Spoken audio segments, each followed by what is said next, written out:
Straight Talk Live, exploring human, digital, and social transformations.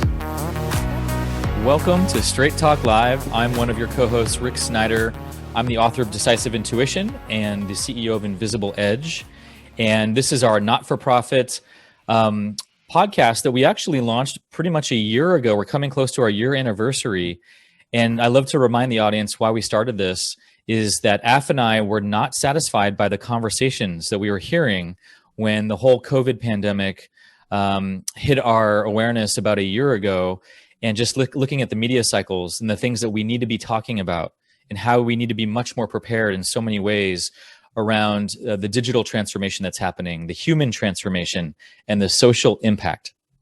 And so that's what had us create this show. And since then, we've been having incredible guests, such as the one today, who we'll be introducing very shortly, Mark Stahlman.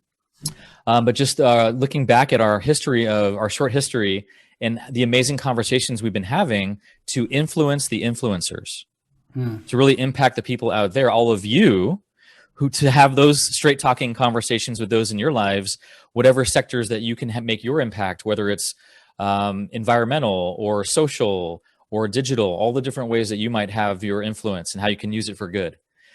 Without further ado, I want to also introduce my co-host, Af Malhotra. Af, take it away. Thank you, Rick. Welcome, everyone. Another fantastic show, and one that I'm again very excited about, of course. So as you know, I'm a co-creator of this fantastic brand, and of course the CEO, founder of Growth Enabler. And today is a special show for me because going a year back now, I was introduced to our guest today by a dear friend and a mentor. And it all sort of happened by accident. And then a year down the line, you know, for me personally has been a hugely transformational experience hanging out with our guest today and talking to him and his crew of people, simply because I will tell you who he is, of course, Mark Stahlman. And he is a bit of a genius in many ways. I would say the smartest guy in the room for me, at least, and for many CEOs in Silicon Valley in the past. He's one of those guys who started off in Wall Street and was a revered, recognized analyst. In fact, he helped to IPO AOL when no one really knew them, and he spotted Sun Microsystems before anyone else. Those are some of his accolades, of course. And then his life has taken all sorts of interesting twists and turns that he'll talk to you about. And where he is today is very interesting because he created something called the Center for the Study of Digital Life that I'm delighted to be part of. But also we and I've been involved with him, but we're about to, and he is the CEO of an organization called Exogenous Inc. That I'll leave it there because he's going to tell you about what, you know, the thought process and ideology is around this organization. But I am thrilled, delighted to welcome Mark to the show. He is a super zero bullshit, provocative talker and intellectual, and I can't wait to hear him unpack the three spheres, East, West, and digital. Mark, the ball is in your court. Please introduce yourself. Thank you so much. So generous of you and Rick to invite me to this forum. I'm very excited to be here today. And this will actually be the first time that Exogenous Inc., or nicknamed EXO, has been presented in public. I know this is not a commercial webcast, and so I'm not going to be trying to sell anybody here on our services, but just describing what we're doing. But it's very nice, in fact, kind of you to include me in Straight Talk Live. Yeah, real pleasure, Mark. So let's go right into it. There is a lot about you as a person that defines what you're going to tell us today. And I think unless we understand a little bit of that history, it would be gross injustice to appreciate what you're going to tell us today. Can you give us a bit of a color or flavor of who you are and how you've got here? Just the highlights would be amazing. Sure. Well, you set it up correctly with one maybe addition. The fact is, I started a software company and became a computer architect in the 1970s. I was one of the early characters before the PC revolution, actually. I'm probably most associated in that time period with local area networks. And so it's probably hard to believe, since we take Wi-Fi and Ethernet for granted now, that there was a point in time when Bell Labs came to the IEEE standards group and said, you will never achieve 10 megabits on a wired Ethernet. Cannot be done according to the physics. Now, of course, we're getting hundreds of megabits through the air and thousands on wires. And I was a part of that whole local area network revolution. I then got hired by a very interesting firm called Sanford Bernstein. They're now a part of Alliance Capital, but Sanford Bernstein was well known in those days for deliberately not hiring MBAs. I don't have one. You do, but I don't. And in fact, hiring people out of the industries which they were going to cover. And this was a very unusual approach. It typically expressed itself in a kind of a Wall Street report, which actually had a black cover on it. So they were called black books. And they were meant, unlike the rest of materials that come in over the transom, they're meant to actually be saved. So my first report on Wall Street was the local area network market. That was published in 1986. Long before many people had, let alone had even heard of that technology. And I was still getting phone calls 10 years later for people asking about whether the numbers that I had produced. The firm that I worked for wanted me to produce a 30-year cash flow analysis on companies that had not yet turned a profit. Right. That was a rather strange request, and it forced me through a number of very small apertures in order to achieve that. But I wound up being relatively successful, and as you've noted, I then wound up moving to Alex Brown, where I started a banking group, and that banking group brought AOL and a number of other companies public. So in March of 1992, so we're now talking about close to 30 years ago, I was the lead banker and analyst on the AOL deal at Alex Brown. Fabulous! Wow. And you also spotted Sun Microsystems. You were ahead of the curve there.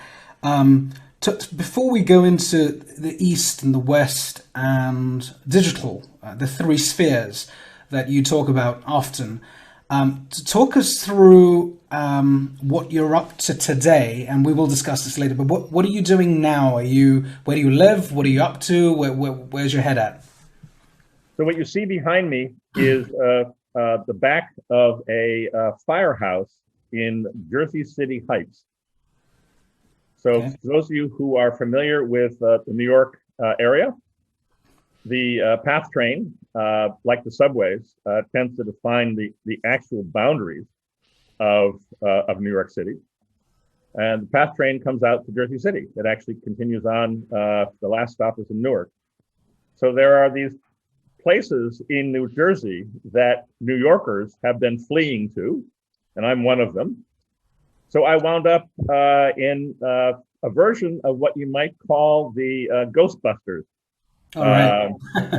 firehouse. I've actually thought about photoshopping, not probably actually going out and doing it with spray paint, but I've thought about photoshopping the front door of this, which is high enough that I can put kayaks on the roof of my FJ Cruiser. Wow. And drive them into the garage because nice. It was built for fire engines. Wow. I'll put a big sign of a robot with a slash through the middle of it, much like the Ghostbusters when I get around to that.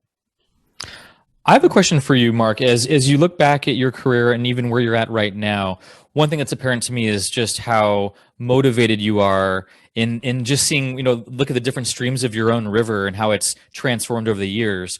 Where you were most well known, obviously, when computer programming and finance, and even before that, I know you studied theology. So you've had your hands in a lot of different areas. Also, how would you describe your spark, your motivation? Like, what has you keep moving forward in trying to anticipate what's happening and looking at better systems and tracking and analysis? What's really the spark that's keeping you even now starting new ventures and what have you? Rick, that's a very personal question. You want me to get personal here? Straight Talk Live. Yeah, I'm happy to do that. I've described this in public before. As it turns out, I am fulfilling the wish or direction given to me by my father when I was 16 years old. I'm now 73. So it's taken me a very long time to sort out what he was asking me to do. My father was a historian of ancient mathematics. He taught in various places in Boston, MIT, Harvard, Brandeis. And then he was part of a group of people brought to the University of Wisconsin in Madison to form what at that point was thought to be the A team in history of science. His mentor, so App has correctly highlighted the fact that we all need to have mentors in this life. That's right. It appears that I've turned into one of them. Wasn't exactly my plan, but I'm embracing that responsibility at this point. But my father's mentor was Norbert Wiener. Norbert Wiener was a Kansas-born secular Jew who became one of the top handful of mathematicians in the world. Wiener and my father, for instance, were drinking out of a large flask of Chianti wine one night in Cambridge, Massachusetts. I like them already. Yeah, going through the Greek mythology. Wow. To try to find a name for this new science that they were inventing. Wow. It was that evening in 1946 when cybernetics was first named based upon the mythological figure Kybernetes, who is the helmsman. The helmsman, of course, has to deal with the waves, the wind, the rocks, the harbor, the crew, the cargo, and all of that is a control mechanism, which we would now call feedback. So my father was there at the earliest days of feedback, and it turns out that Norbert Wiener got himself in big trouble by being an outsider. So one of the terms we use for ourselves at the center is outsider, probably best captured in the famous phrase from The Wizard of Oz, when Dorothy turns to her pet dog and says, "No, Toto, I don't believe we're in Kansas anymore." That's right. Wiener had become a thorn in the side of many people. And he was actually canceled, if you will, long before there was a cancel culture. My godfather, Norbert Wiener, was canceled. And as a result of that, he formed what he called the Genius Project. My father was one of those that Wiener included in that. And in 1964, when Wiener died, climbing the stairs in Stockholm to receive a prize from the Queen of Sweden.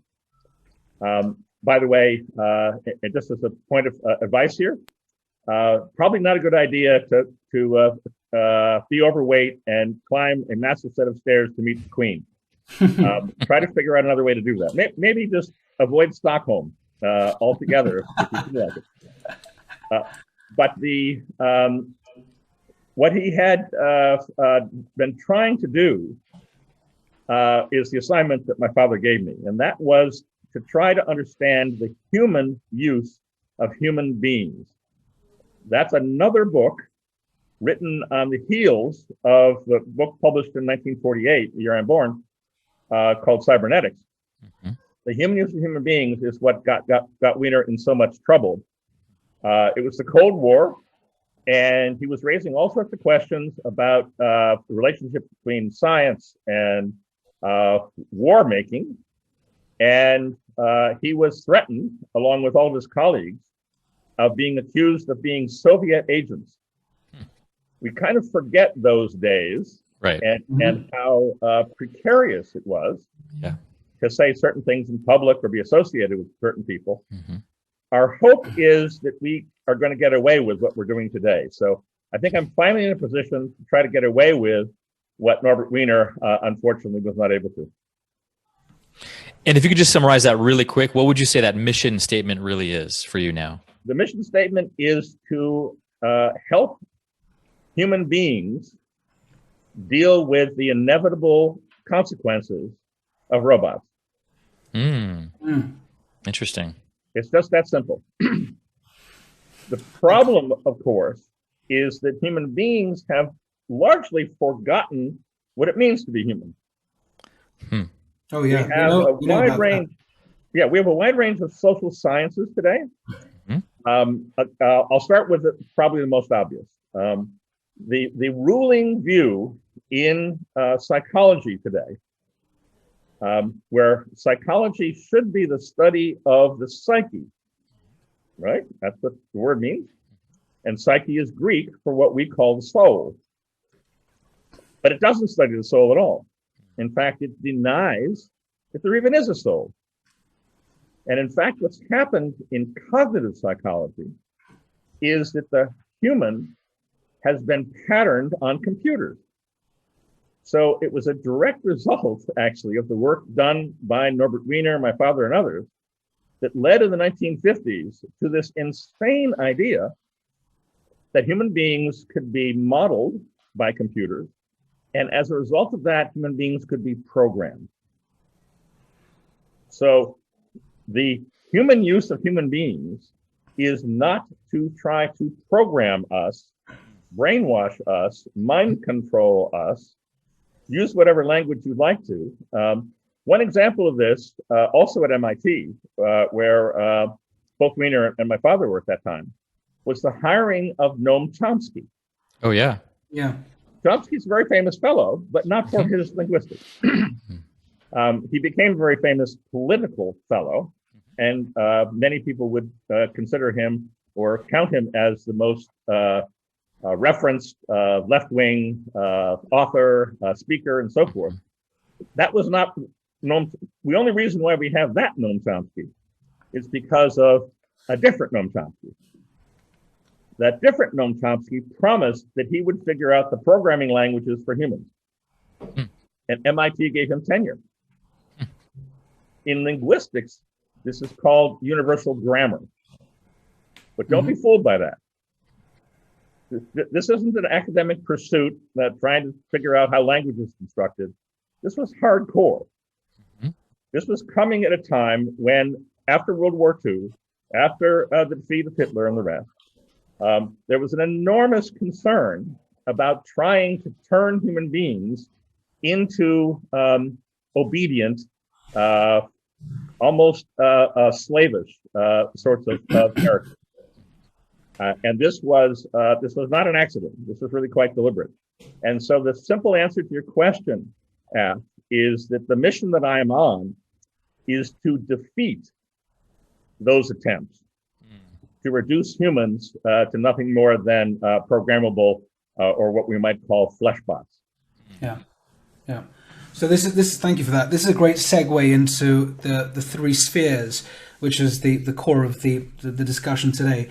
So just to give you some context, the last 45, 46 episodes that we've run, whilst we've had a fantastic array of excellent minds and speakers who've articulated and eloquently put their position forward, from social impact to digital to mental resilience and so on and so forth, there is a common thread around what's happened with COVID which has been a transformational event, both from a global economic situation standpoint, but also the health issues that we've all dealt with. But it's been a seismic, it's forced us to change our behaviors, and we all know this now. So one of the pieces that has come back again and again is this you call flesh bots or flesh robots, is where we've all sort of realized that we have been it's like the Groundhog Day syndrome. We've started to realize we've been machines actually of sorts. Whether it's in the UK, wake up in the morning, do the 7 o'clock job, go on the tube or the subway like a robot, buy a coffee from the same place, do the job, come back at 6:30 or 7 o'clock. I mean that sort of rat race or that sort of pursuit of who knows what material success perhaps. And we've been evolving very quickly in the last year itself. Just through these episodes, there's been a heap of realizations amongst all of us. And I think you've touched on a very important point. So as we look at the change and the shift in society and in business and the way we live our lives, talk us through, I know you have strong views on this, talk us through what is Three Spheres all about? I know it's got East, West and digital, but break each one down, please. And then let's hone in onto the digital side if we can. Exactly. So let me first try to lay a bit of groundwork here. Okay. Mm-hmm. For those of you, and we'll probably get into this in some more detail, who are familiar with Marshall McLuhan, media guru from the 1960s, who was revived in the 90s by becoming the patron saint of Wired magazine. At the many funny stories on how these things happen, how people come in and out of popularity. By the way, in launching EXO, this will require me to step back into the limelight. Mm-hmm.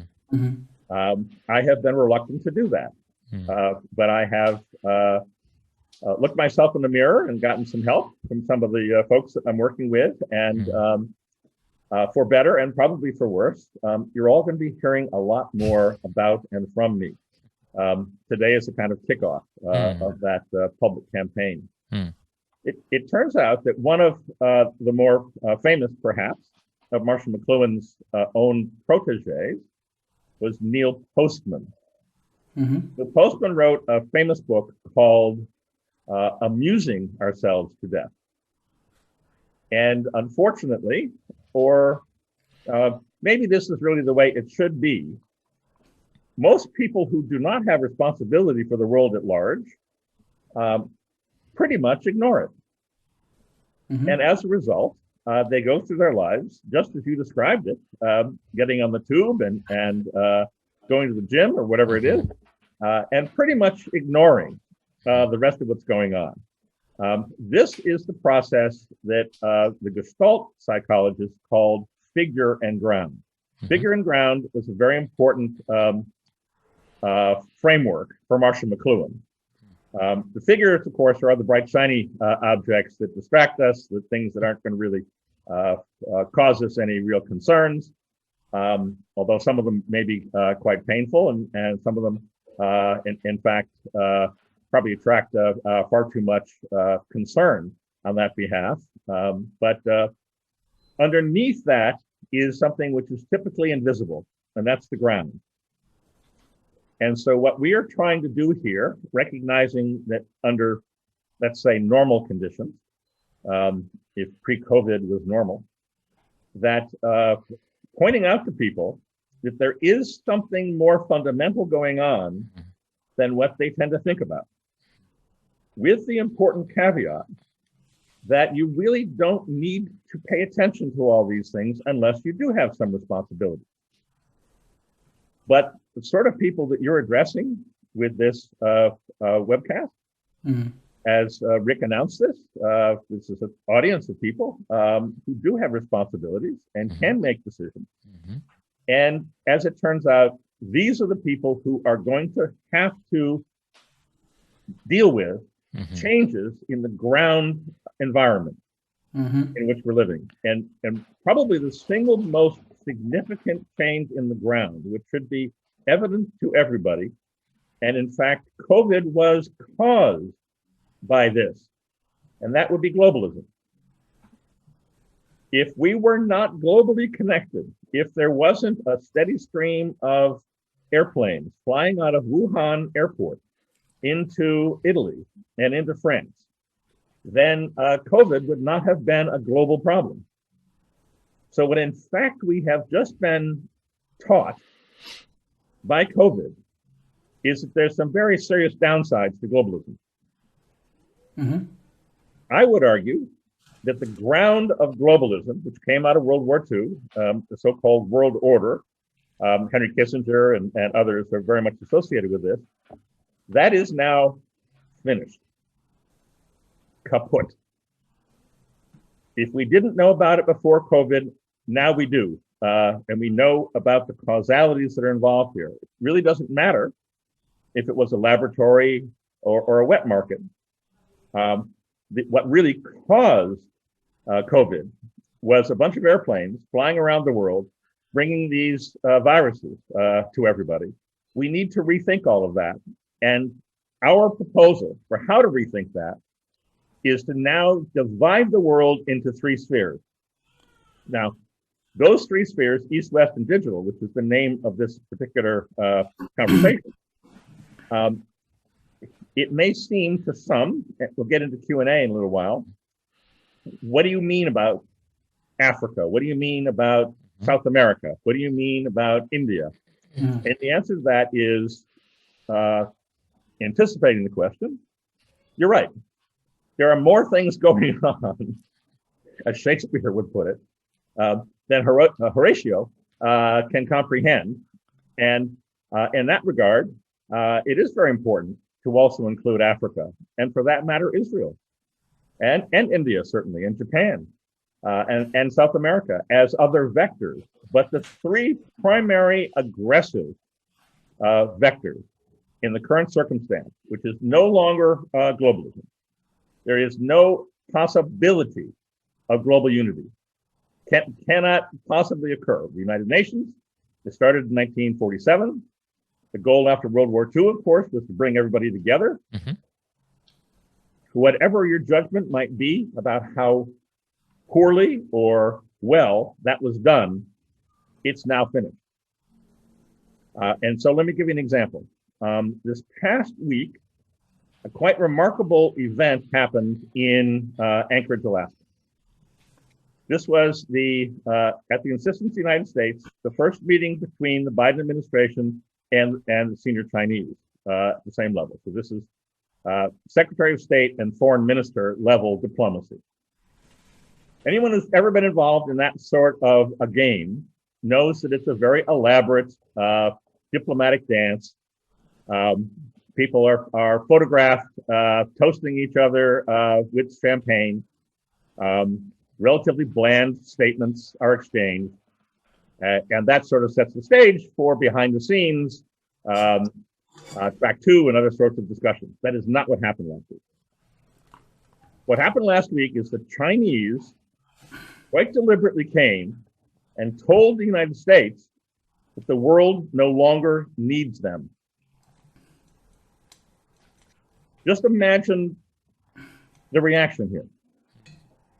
So Secretary of State Blinken is trying to reassert this world order, trying to reassert that there are rules and everybody has to obey those rules, and you get sanctioned if you don't obey those rules. And the Chinese said, screw you. We don't care about your sanctions. And by the way, neither does anybody else. Why don't you turn yourself inward and fix your own problems, because you've got a giant pile, a steaming pile of problems of your own. We're not going to take your lectures anymore. Don't try to explain human rights to us. We know what it means. Don't try to explain democracy to us. We know what it means. This is all in the transcript of what was said last week, which has just been announced. So if globalism, putting all the peoples of the earth together in one Gordian knot, has been the effort over the course of the past 50, 60 years or longer, since World War II, that's all over now. And so the ground of everything that we thought we understood, this is enormously important for anybody who has any business activities or other activities, family activities that go beyond the boundaries of the town in which they live. As soon as you get to the county state level in the United States, enormous amount of geopolitics enters into the picture. It has a huge impact on jobs. It has huge impact on politics.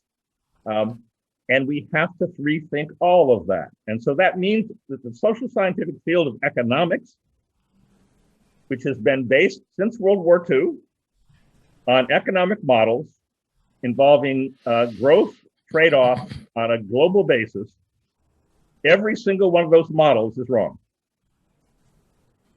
At the moment, the Defense Department, Commerce Department, OECD, all of these people, IBM, General Motors, all the people who have been writing these economic models should be informed they have to scrap those models and start over. That's how severe this actually is. And so in terms of the three spheres, just quickly defining them for you, and then concentrating on the one that App has asked me to focus on, because that's the real ringer in all of this. That this is the one that takes what previously would have seemed like a competition. Previously, it would seem like various countries vying for hegemony. Is the way an arms race or something like that. Like an arms race or something. Yeah. If this was just East and West, then there's a lot of people who could raise their hand and say, I know how to deal with that. Yeah, we thought that China was going to, when we let them into the WTO and all the rest of this, we thought they were going to play nice. Clearly, they're not playing nice, but we can still deal with it. So West is, I will define this in an unusual way.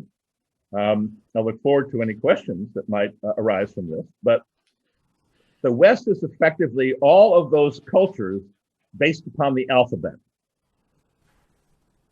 Now, Rick is going, Say more about that. That's a little strange. Well, it turns out, and every one of us, Af is actually, I hope you don't mind my saying this, Af has just had a baby. Af and his wife just had a baby. And so Af is now, and he already has a child, but now he's going to go through again, and he's going to relearn all the things that the baby learned. As we all know, learning your ABCs, as we would say it in the English language, is one of those very fundamental stepping stones. As it turns out, the whole world doesn't work that way. In fact, there are really only two ways, with a few modifications, of structuring language as we make the transition as children at an early age from learning the spoken language of our environment to the written language of our environment. That's when we enter into modern life. You can't do it if you're illiterate. There are plenty of people on Earth who suffer from illiteracy, shall we say. But if you take a look at the ground of literacy, it actually is the technology of the symbols that are used to represent the language. And it turns out that the symbols, alphabetic symbols, as we know, are phonetic. They have no meaning. So those of us who grew up in an alphabetic or Western sphere, we can rearrange the letters all we want to. We can make up words all we want to. We've got an OED that has so many different definitions over time because they change depending on circumstances. We're very comfortable with that sort of flexibility. It's sort of a managed chaos in terms of the symbolism we use. That is absolutely not the case, particularly in China. Chinese writing system, while it does certainly have phonetic components to it, is at root logographic. Logo meaning meaning. And in fact, as you were taught the Chinese characters, the radicals that compose them and modifications and so forth, you find you are now in a system, now the Eastern system, if you will, which has a very fundamentally different relationship to meaning and chaos and change than an alphabetic world does. So at this level of description, different, no doubt, from what you have learned in your politics classes or reading the New York Times, for instance, is that the West is alphabetic, the East is logographic, and these produce radically different sensibilities. Mm-hmm. Because the human is born very plastic, F has a little ball of silly putty. He's got a little ball of bread dough that is going to need to be, to be sure, even a newborn has learned a great deal in their 9 months on Earth, and so you're not dealing with a nothing, but you're dealing with very much a blank slate. And if Af and his wife child had been born in Wuhan, that child would wind up being a very different child. Mm-hmm. So that's East and West defined in terms of the underlying critical technology that defines civilization. So in other words, sorry to interrupt. In other words, what you're saying is the way we think, the way we rationalize, the way we construct, the way we invent, the way we innovate, the way we live our lives is fundamentally different because of the ground of the alphabet. Correct. And therefore you're going to get to why that has an implication on the next piece, I guess. Well, yes. And just one refinement question too is, it sounds like when you talk about the East, you mostly talk about China. Do you also lump Japan, which is also a symbolic language as well, in that same category? Yes, but as you know, Japan is a little bit more complicated because they have in fact adopted other writing forms in addition to their fully logographic writing form. Right. And another example here would be Korea, which quite deliberately, I believe in the 16th century, decided they were no longer going to use the Chinese approach, and they invented their own alphabet. Okay. Yeah. And then we have India, which is neither alphabetic in its original Sanskrit, nor logographic, but rather based around syllables. So when you get into the linguistics of this, it is a bit more complicated, but for the purpose of this conversation, and particularly for the purpose of the most dynamic vectors amongst the many, for which Japan and India absolutely deserve their own understanding, independent from China. And in fact, as Af and I have discussed, there's a long history of partnership between Japan and India. That partnership has been revived. There are high-level discussions and discussions going back multiple generations between those two countries now. But the reason why all that is happening is because of the logographic Chinese assertion in this new digital world in which we live. So now the digital sphere.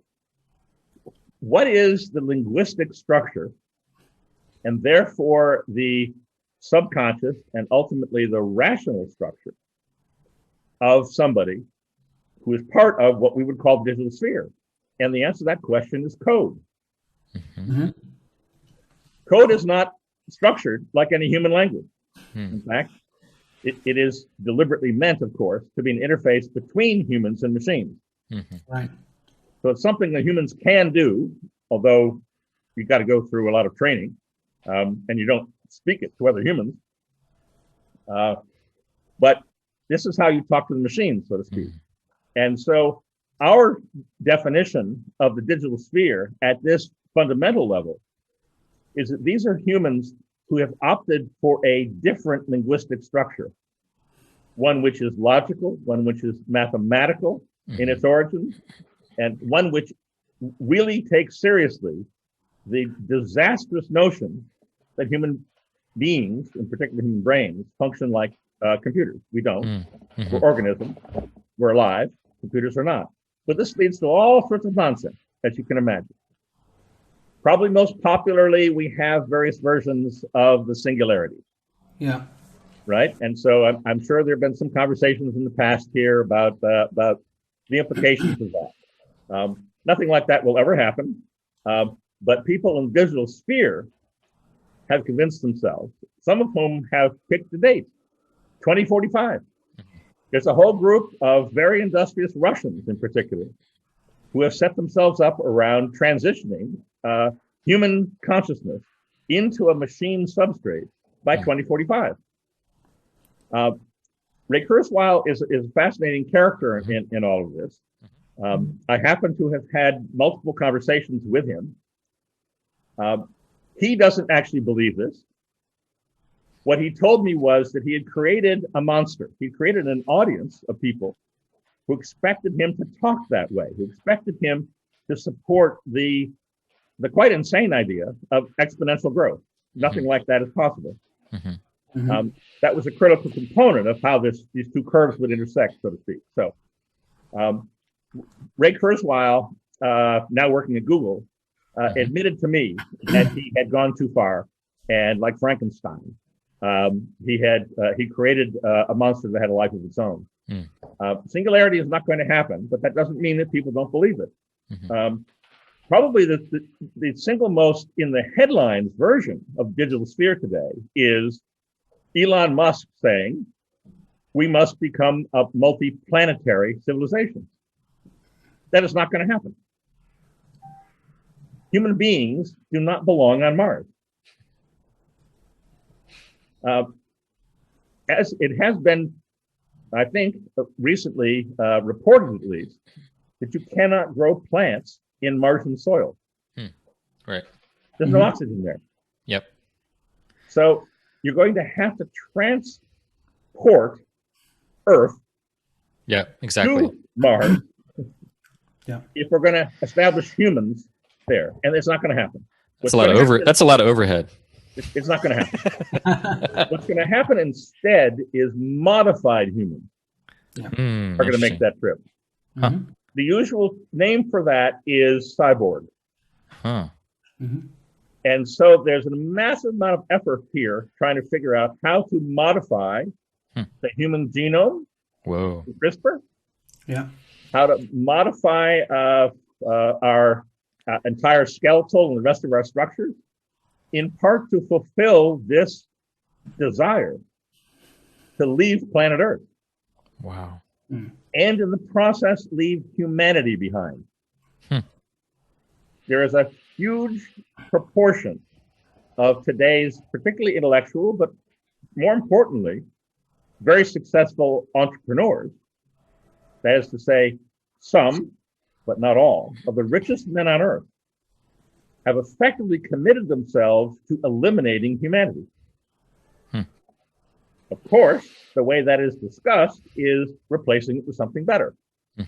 And so in the context of we all want a better world, the conversation about, well, let's build robots that are better than us seems to be somehow morally heading in the right direction. I will point your attention actually to a recently published book by a fascinating entrepreneur. Jeff Hawkins is his name. He is devoted his life now to understanding the human brain, in particular the neocortex. And he is an artificial intelligence researcher also. So his new book on the 1,000 brains is filled with all sorts of fascinating speculation about where this is all going to take us. That range of options, cloning ourselves, going to Mars, singularity, these are all the expressions of a sphere which is neither west nor east. This is not an approach which says we need to recover the basis of our own civilization, which is exactly what's going on now in China. Mm-hmm. So, for instance, Ath is a fellow at the Center for Study of Digital Life, which is how we began this entire exercise. Exogenous Inc. is a new spin-out from the center, which we are just now beginning to talk about publicly in this conversation today. Another fellow at the center was the last dean at the University of Chicago, who was teaching Great Books. Great Books was, for many people, thought to be sort of this was the pillar of what Western civilization actually means. Not just at Chicago, but at many other places who taught that as a core curriculum. It has been reduced, if not eliminated. But the point I'm reporting to you here is that 6 years ago, a group of people from China came to the University of Chicago asking this fellow of ours, how do you teach Great Books? And the reply was, well, what are you going to use this for? Right? Do you want to teach the Great Books in China? Oh, no. We don't want to teach the Great Books in China. We want to teach our own classics. Mm-hmm. Mm-hmm. This was coming from the very highest levels. This was not, somebody on vacation who just happened to stop by. They were on a mission. And in fact, what has happened at the highest levels of Chinese society, I mentioned two specific institutions. There's something called a Central Party School, which is at the highest level of the whole academic hierarchy. As the name would indicate, Central Party School means this is the Harvard, Yale, and Princeton for the next generation of cadre in the Communist Party of China. And the Politburo. The Politburo is sort of like the Senate, I guess, in U.S. terms, House of Lords or something. For the past 5 years, Chinese classics, including Confucian Analects, including Lao-Tzu, Tao Te Ching, including the I Ching itself. Wow. These are all being taught at the highest levels of the Communist Party of China. Wow. This is a retrieval at a civilizational level scale, absolutely remarkable. Wow. And so let me just point to a couple of intersections between these spheres before we go to Q&A here. So for instance, you might have noticed that China stopped the financial listing of something called Ant Financial coming out of Alibaba. And the head of Alibaba, Jack Ma, disappeared from public view for a month or more. That was the Communist Party of China as a human organization saying to the digital sphere in China, no, you don't. You are not going to reorganize our financial system for us. Sorry. Just last week, it's been reported, India passed a law, which I haven't actually read, but it's been described to me as saying that anyone who does business in India must now, by Indian law, hand over any information requested for by the Indian government. This is, Ath will remember various questions about encryption and BlackBerry and politicians in India and so forth. This has now gone all the way. Furthermore, 30 plus Chinese companies, digital companies, were forced out of India. Yeah. So what's happening in both China and India is that they are recognizing there is this new force, there's this new tendency, which we're calling digital sphere, that is trying to take over. My last example. Last week, a quite remarkable document was published, which will probably not be recognizable unless you're sort of in this part of the game. The title was National Security Commission on Artificial Intelligence. Okay, so let's unpack that. National security. Okay, this is pretty serious. It's a commission. Oh, okay, this is actually a lot of people are involved. This isn't just one person's opinion. And artificial intelligence. This is the single most important new technology. And so, wow, it would look like the US government has stepped up and finally has a plan. You could not be more wrong. Who staffed that commission? Amazon, Google, Oracle, Microsoft. Not a single person involved with this commission was an elected official. Furthermore, the report, which is effectively a coup against the Department of Defense, requesting massive sums of money so that the United States can compete against China in artificial intelligence. This is the whole rationale. And you read the introduction to this and it says, China's a threat to our democracy. No, China's not a threat to our democracy. The people who wrote that report are a threat to our democracy. In the report, there is, as is boilerplate in these sorts of things, a discussion of oversight. The key is there is no independent oversight of any of this. So it's happened in US government circles. It's happened in many of our academic circles. What's happened is, in fact, the digital sphere is making itself felt in very forceful ways. And so let me conclude the three spheres part of this discussion by saying, repeating what I said before, if we're dealing with two opponents with a bunch of other odds and ends floating around, we can try to sort out how those two interface with each other, deal with each other, and so forth.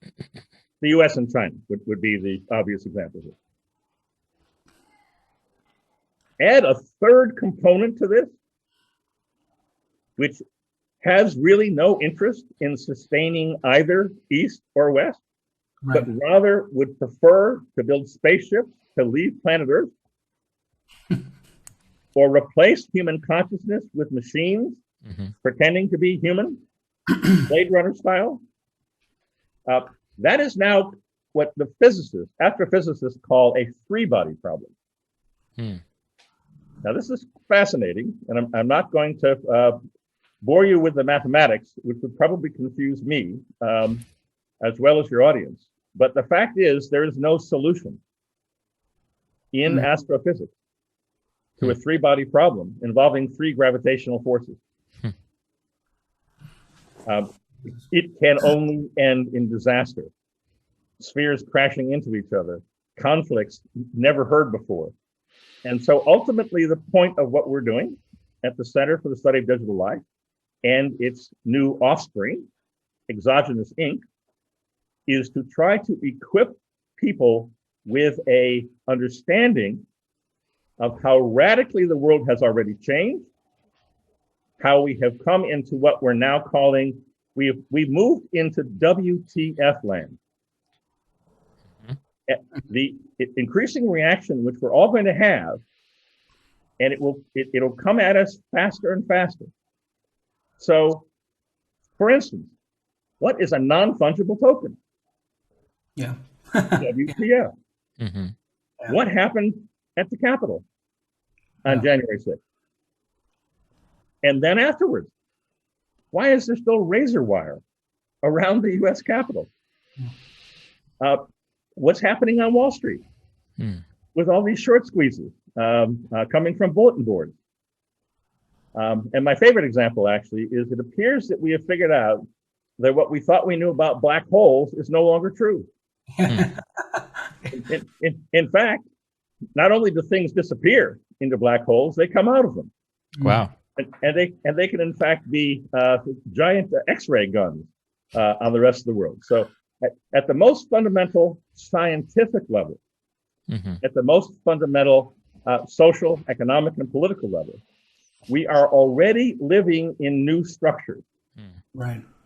It is enormously important for those who have responsibility, corporate executives, government officials, anyone who actually has to make decisions with consequences, needs to understand that the structure of the world has fundamentally changed, and they are going to need to deal with a whole string of outcomes as a result of that. head in the sand simply won't work anymore.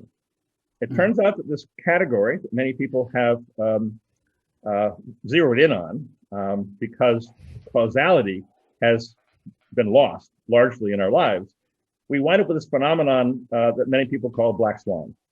Mm-hmm. You may have even had conversations about black swans. Yeah. It is our view at the center, there are no black swans. Just people not paying attention.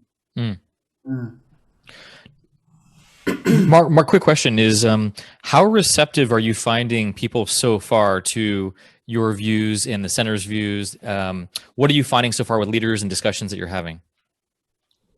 The simple answer is, we'll know a lot more about this in 6 months. Mm-hmm. Got it. Today is the soft launch of Okay. Exo. In order to ascertain how people are responding to this, it required a number of things. COVID is a critical piece of this. If it had not been exactly as you laid this out in the beginning, if it had, as Af laid it out, if it had not been for the fact that we are now looking in the mirror, wondering about the structure of our own lives, our families, our relatives, our work futures. If that had not happened, accelerating things which were already underway, I don't think we'd be launching Exo at this point. Yeah. My guess would be that the executives were still dragging their feet. Got it. We did a significant amount of, if you will, test marketing last fall.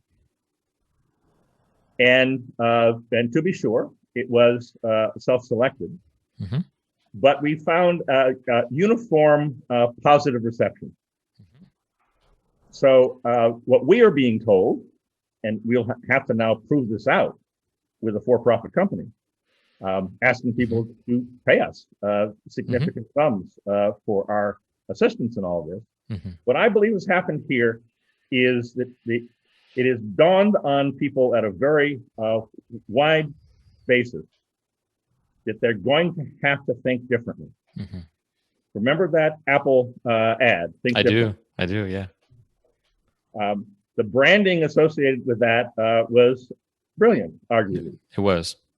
We're now in a situation where it is no longer applicable to think outside the box. It's no longer applicable to get people together and give them pep talks about innovation. Yeah. It's no longer adequate to try to emphasize in executive training, creativity processes. We're now in a situation where we have to remember. So it turns out that inside our heads, literally inside our heads, we have a group of senses that are where our external, our vision, our taste, our touch, our hearing, all of that winds up being brought together in a group of interior senses. And it turns out that we have been effectively driven mad by television. We've been driven mad by a technological environment that is based on illusion. That has now changed. That madness driven by television has been replaced by the fantasy world. That fantasy world has already been replaced by a memory-based world based on digital technology. So all of these what appear to be crazy, inexplicable events, the headline events, the figures that we're all wrestling with, those have all been caused by a change in the underlying ground. The ground of television has shifted dramatically to the ground of digital. That is the only way that a digital sphere could have emerged. If that transition had not happened, it would not occur. And as a result of all of this, we are now being driven into a much greater need for history, a much greater need for human scale, a much greater need for a completely revamped social sciences, that discards totally that computer metaphor and actually returns to a much earlier view of this. So we have a motto at the center: digital retrieves the medieval. Interesting. It turns out that the last time the world was freed in a significant sense from these technologies impinging upon us and forcing us really to change our sensibilities, we have to go before the printing press to accomplish that. And that's what we've done in psychology. We have retrieved faculty psychology, which was the medieval view. We're now in the process of retrieving a very different understanding of economics. And so to wrap this up, noticing the hour here, we have put in place a organizing effort, a juggernaut, actually, of a sort, that is unstoppable.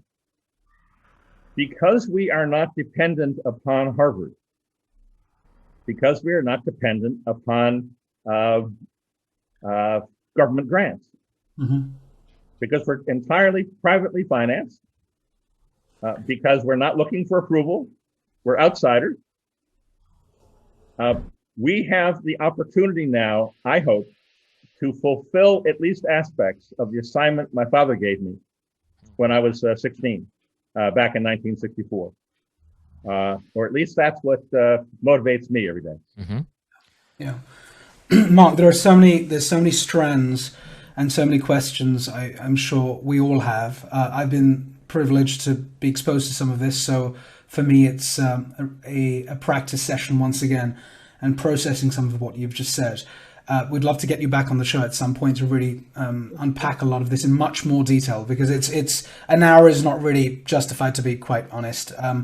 And exogenous and exo and what you're doing there, I think, is essential for survival, let alone us thriving in the future, for survival, because a lot of the concepts of East-West digital, whilst they're understood at a superficial level by people reading The Economist or whatever it may be, or the FT or the Wall Street Journal, we just haven't had the mind space to come out of what you described as being yesterday. And so we've just about realized that we have an awakening, or we've sort of been enlightened again. But it's going to take some time for us to go back into gear to be able to clear out the noise, be it the television, the traditional one, or the social media television that we're all addicted to and buried in. So a couple of things have come up very quickly. Rick, do you want to take one of the questions and I'll take the other one? Sure. We just have time. Is it okay if we go a little bit over here, Mark, on your time? My time is yours. Whatever. Okay, we got a few. We'll do this the extended hour. Actually, extended 5 minutes. Yeah. So one question for you is China right? Does the world no longer need or care about the U.S.? Is the U.S. irrelevant in today's world? The simple answer is, based on the old world that we have already exited, the world does not need the United States. But we no longer live in that world. Right. So what the Chinese were really saying, of course, was, we don't need to be lectured by you. Right. Go fix your own problem. Yeah. Fair enough. And in that they were also precisely correct. Henry Kissinger, by the way, in his last book entitled The World Order, if you go to the second to last chapter, you'll see Henry Kissinger throwing his hands up. He's done this in public meetings as well, saying, I have no idea what's going on nowadays. I got Eric Schmidt advising me. By the way, he's the guy behind that coup against the Department of Defense. So I have a digital sphere guy advising me, says Henry Kissinger. But otherwise, I don't know what's going on here. Kissinger, of course, gets credit for having opened up China. So in its current shape, without anybody taking responsibility, China is exactly right. The world does not need the United States. Got it. That sort of answers the next question, which is quite detailed, but in effect, I think Philip, who's one of the audience members, basically outlined what you said, which is America took China, underestimated the power that China has in the 80s and 90s, used them as a low-cost center to produce stuff, and now China, after last week's announcement, or this week's announcement, is essentially saying, well, up yours and go sort your own issues out. What this gentleman is saying, Dilip is asking, is what are your thoughts and learnings on this? I think you've sort of articulated that and you've summed it up quite nicely. I think we'll sorry, go on. I got one burning question.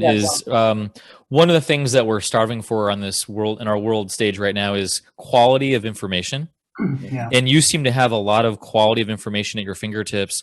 Could you just give some resources that you respect to our audience so that they can also be more informed on top of whether it's geopolitics or technology or all the things that you're plugged into? What are some publications or things that you respect? Outlets. Well, I think the most straightforward answer to what you've just said is that we have to publish our own newsletter. And we have to become a source of that information. So that's answer number one. Answer number two, you may find ironic. One of my most important news sources is Facebook. Is what now? Facebook. Oh, Facebook. So I have 100 friends, right, of whom probably on any given day, 1,000 friends on Facebook, of which maybe 100 or 200 on any given point are posting things. Okay. There's no way that I could possibly read all of that. Right. So collect 500 right wing, 500 left wing, people who are doing a lot of reading, and see what comes out of the bottom of it.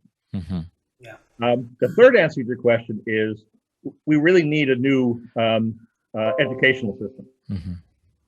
And as a result of that, and I've neglected to mention until this point in answering your question, in addition to starting Exogenous Inc., the center is beginning a university program. It's called Trivium University. It will be intertwined with the rest of what we're doing, but we need, in addition to information, which is a very curious word. As you know, information is just the word form with a prefix and a suffix. But what happens when you add prefixes and suffixes, you bury the root word. So I would answer your question. The most important thing that needs to be done now is for people to get an education on form. Right. Because without an understanding of forms, they will be misled inevitably by information. I love how your responses come at a different angle than I'm expecting, but I love where it lands. So Mark, thank you so much. I mean, it's clear that we need a whole nother hour to dive deeper into some of these themes, and maybe we'll get a chance to do that in the near future. Thank you again for this inspiring conversation. You're having me think about the three spheres in a way I never thought about before. And it's going to contribute a lot to our audience, and I'm sure it's stimulating a lot of people, a lot of you out there right now. Right. So, Af, any final words you want to say before we? I just want to thank you. I know you were handing it off to Af, but I just want to thank you for introducing me to this audience. And the last year of exchanges with Af have been delightful. And I'm looking forward to, if you will, bring all this stuff out of the garage and street testing it on the track. That's where we're headed. And Mark, where can people find out more about you and your work? Where should they go? The Center for the Study of Digital Life is located at digitallife.center. 2 L's, digital and life. And Exogenous Inc. is located at exogenousinc.com. There you go, people. Go after it. And what we're going to do is, I'm not going to, you've summed it up beautifully, Rick. We do have a speaker page that our audience is familiar with, and I think in the next couple of days we'll update once again Mark's details there, the websites to go to, and so on and so forth.